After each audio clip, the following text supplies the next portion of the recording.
औज़ुबिल्लाहिमिनश्शैतानिर्रजीम बिस्मिल्लाहिर्रहमानिर्रहीम। अस्सलाम वालेकुम माय यूट्यूब फैमिली। आज की वीडियो बड़ी इंटरेस्टिंग और नॉलेजेबल होने वाली है। इस्लाम में ईद उद दुहा को कैसे मनाया जाता है। सैयदना अनस रज़ियल्लाहु तआला अन्हु बयान करते हैं कि हज़रत सल्लल्लाहु अलैहि वसल्लम मक्का मुकरमा से हिजरत करके मदीना मुनव्वरा तशरीफ़ ले गए तो आप सल्लल्लाहु अलैहि वसल्लम ने देखा कि वहाँ के लोग दो खुशू के त्यौहार मनाते थे।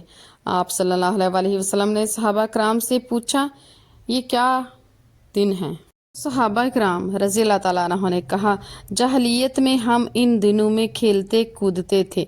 तो आप सल्लल्लाहु अलैहि वसल्लम ने फरमाया, अल्लाह ताला ने तुम्हें इन दिनों के होश इससे बेहतर दो दिन अता किए हैं। एक दिन ईद उद दुहा और दूसरा दिन ईद उल फितर है।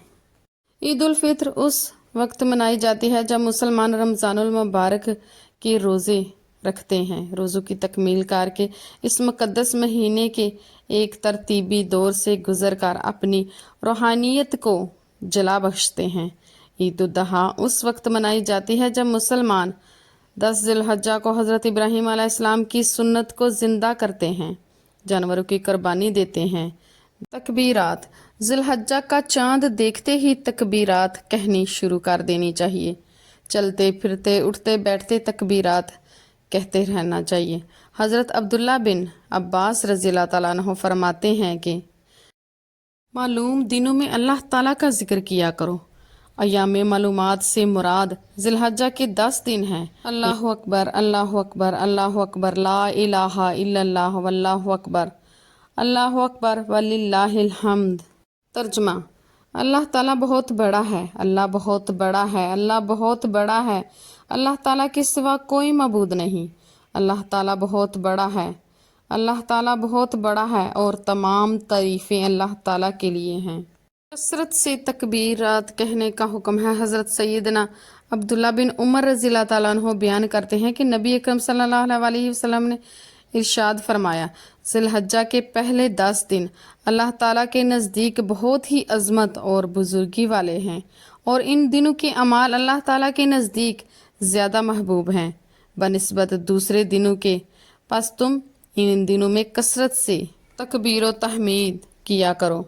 नबी अकरम सल्लल्लाहु अलैहि वसल्लम ने फरमाया, 10 ज़िलहज्जा को मुझे ईद मनाने का हुक्म दिया गया है, जैसे अल्लाह ताला ने इस उम्मत के लिए मुकर्रर और मुतय्यन फरमाया। एक शख्स कहने लगा, बताइए अगर ऊँटनी या बकरी के सिवा कोई और चीज़ ना पाऊँ तो इसी की कुर्बानी करूँ। आप सल्लल्लाहु अलैहि वसल्लम ने फरमाया, नहीं बल्कि तुम अपने बाल कुतरा लो, नाहन तशरवा लो, अल्लाह ताला के नज़दीक सवाब में, बस यही तुम्हारी पूरी कुर्बानी है।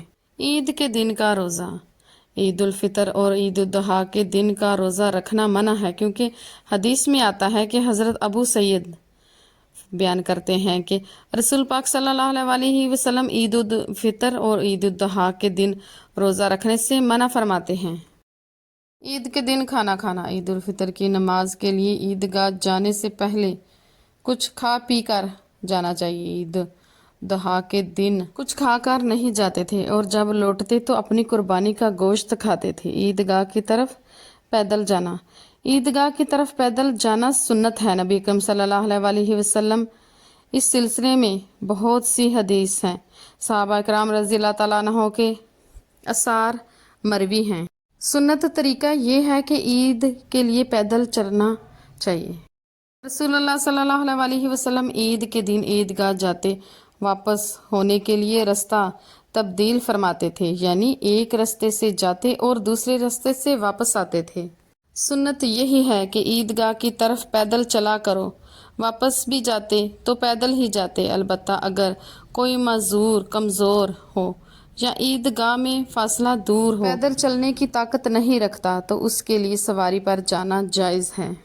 ईदगाह जाते वक्त बुलंद आवाज़ से तकबीर पढ़ना, ईदगाह की तरफ जाते वक्त और वापस आते वक्त तकबीर पढ़ना बुलंद आवाज़ से पढ़ना।